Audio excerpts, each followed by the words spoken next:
So we're in our 1925 Shay cabin, looking at the 1921 old oak telephone that used to belong to an actual party line. And during those days, if you picked up the phone, you could hear Martha talking to Anna down the street and hear all the gossip.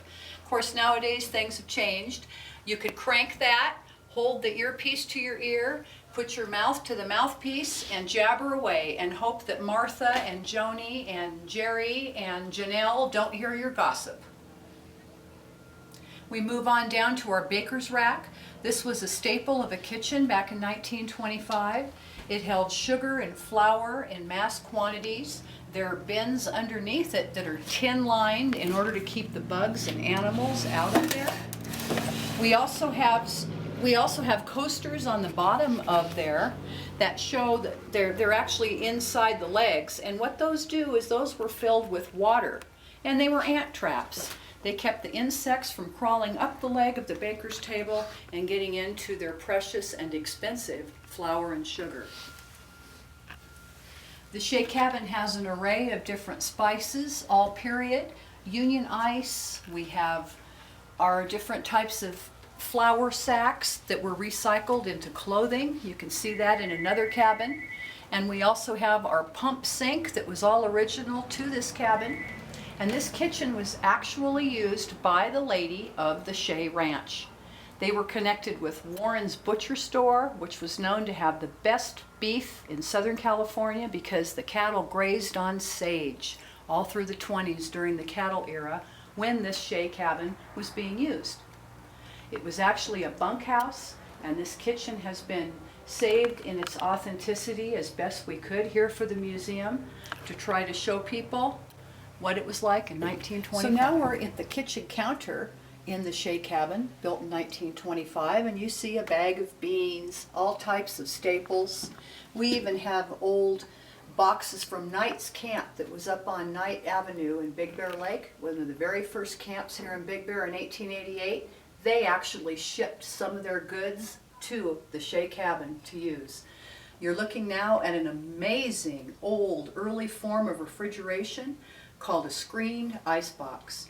This elongated piece held a piece of ice or a block of ice taken from Big Bear Lake while it was frozen, kept in the ice house, and put in the bottom of this large rectangular piece so that it would actually pick up the cool air from under the house and make the ice cool the entire refrigeration system. That's why we have screened shelving. It'll keep their food about as cold as we could get it back in 1925 out at Shay Meadows. We're focusing in on one of the kitchen items in the 1925 Shay cabin. This was a duck press, probably used after the Peter Pan Woodland Club when the Baldwin Lake Duck Preserve was out there. And they did like their pate. The people back in the 20s, during the Roaring 20s, did have delicate tastes. And it could be used for a wine or a fruit press as well to put those canned goodies up for long-time winners up here. And we're also focusing a little bit more on the kitchen of the Shay cabin where we have more laundry accoutrements. We are looking at a plunger and a wash bucket when it was nice enough to go outside, use our lye soap, and wash down those dirty old coveralls from those branchy cowboys. We also have an amazing old original wooden ironing board with original old clothing made from flour sacks and a 1925 bar of ivory soap right there. Ivory soap has been around since the 1880s, and it was a popular commodity here at the Shay cabin, and it was also quite a fancy thing to have since this was considered so rural. And of course, no cook is complete without her full-blown, extensive set of early cast iron cookware. She was cooking for many, many cowboys and had to rustle up a lot of food to keep those hard-working men full. Last but not least is our 1880s Kalamazoo cook stove. Fully wooden cook stove that belonged to the Knickerbocker family that was at one time used out at the dam keeper's house when William Knickerbocker worked as dam keeper from right around 1900 to 1919 before he built the Knickerbocker mansion.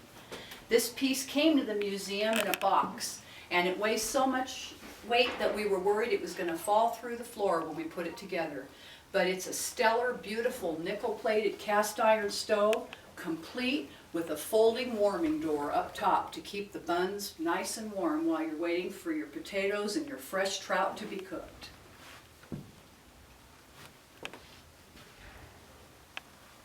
The Knickerbocker Stove is one of the many numerous Knickerbocker items here at the museum.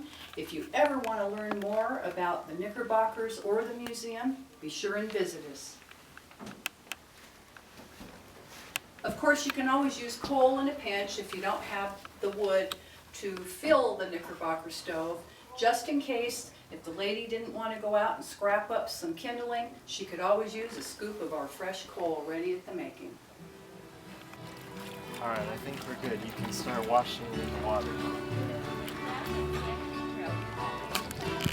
So you want to keep it in the water. You keep it in the water and wash it around.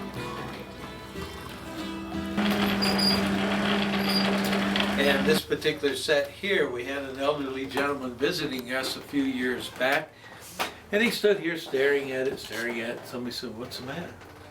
He says, "You know, I can remember sitting at a table just like that when I was a little boy, eating dinner with my folks."